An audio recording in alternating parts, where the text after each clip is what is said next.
Okay, video number 2, upload number 2.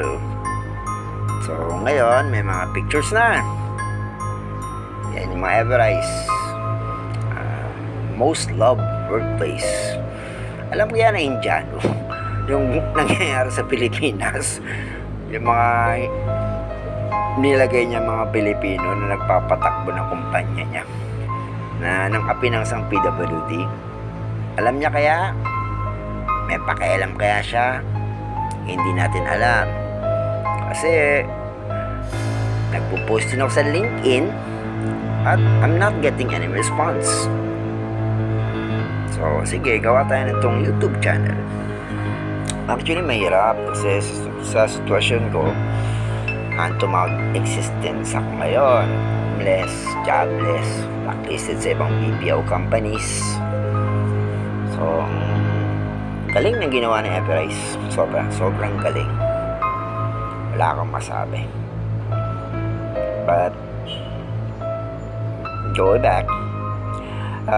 This is video number 2.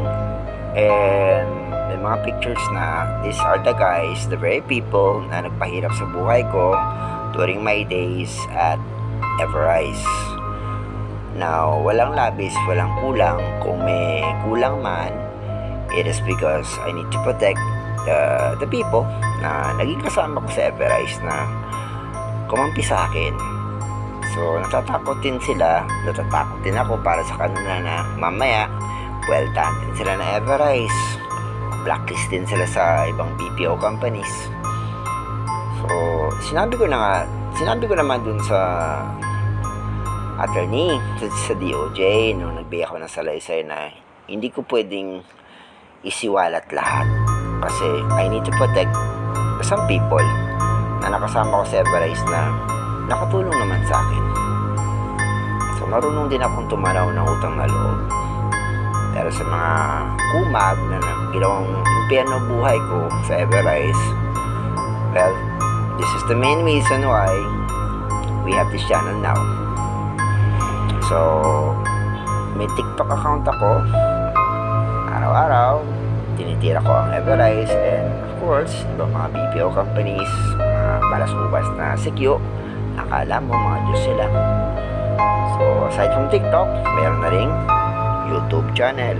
Wow, social. Wala na akong makain, wala na akong bahay. YouTube channel pa ako. So guys, sana viral to. Again, please like, share, subscribe to my channel. I-spread nyo po itong YouTube channel ko kasi dapat malaman kung anong nangyayari sa BPO industry. Dapat malaman kung anong ginawa sa akin ng Everrise para syempre maging aral na rin sa ibang BPO companies na hindi pwede yung ginagawa ninyo. Siguro dati, ngayon hindi na pwede. Kasi kahit PWD, marunong lumaban. Ipitin nyo palalo, maraming pa rin akong magagawa. Hindi pa tayo tapos. So, one of the ways na lumalaban ako is this YouTube channel. Ang gawin nga, mabalik tayo. Yung mga pictures na to, malaking kalabaw is Rani Gonzalez. Isa yung sikyo ng Everrise. Actually, yung Everrise, ayaw sabihin yung security agency na mga secure nila. So, para naman kung protektahan. Etong si Rani Gonzalez, gumagamit ng PWD-CR. Tapos, nung nasagoy siya, kasi pumasok ako sa loob ng PWD-CR, hindi niya sinara yung pinto. So, nasagoy daw siya. Nasaktan daw siya. Wow, kako, laking kalabaw. Paano ka nasaktan? Ako PWD, nakasaklay. Sa tingin mo may puwersa yung pagbukas ko ng pinto. Pero sa kanya, nung sinagot ko siya, lalo pa siyang nagalit. And nung in-escalate ko siya sa TL, sa OM, and inevitably sa HR, si Alu de Rivera. Alu de Rivera is the name of the HR person. Akala ko, kampi sa akin. Anong nangyari? Terminated na ako. Sila, nag-i-Starbucks. Yung si Q, nagbe-beer house. Ako, nasa impyernong sitwasyon. Salamat sa kanila. Okay?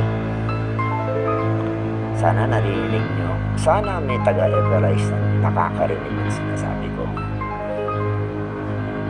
So, aside sa picture ni si Q, sinama ko yung mga pictures ni Tina Baluyot, ni Elia na babae, na wala rin ginawa.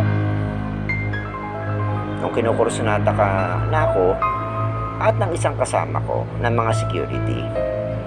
Kasi nga, dalawa na lang kami pumapasok on site.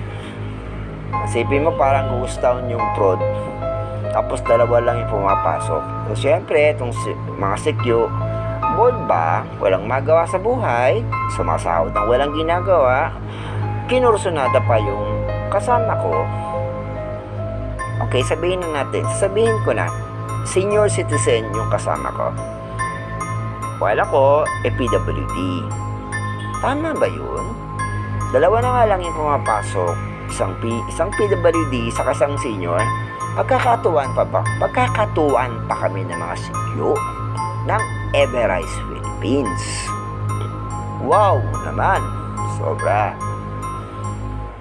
Mataas ang acid ko and bawal ako ma-stress. Kaya nga for the longest time, ayaw kong gumawa nitong YouTube channel. Kasi wala akong pang maintenance, wala akong pambili ng gamot. Okay, chill, relax. Deep breaths. By the way, dito lang ako sa Farmers Cubao. Nakiki-wifi sa SM, dito sa ganda ng mall na to. Katabi ng Farmers. Hindi ko alam yung pangalan, pero lagi akong tinataboy ng mga security. Mga Starline, Secure ng Cubao. Gateway pala. Gateway Mall ang pangalan ng mall na katabi ng Farmers. Ang Gateway Mall pang mayaman. Ang Farmers pang masa. Hulaan nyo kung lagi akong nasaan. Siyempre sa Farmers. Kasi pang masa ako. Anyway, bumalik tayo sa mga pictures na to. So, yung nakasalamin is Easy Ilan. Yun yung TL na may team na inaway ako.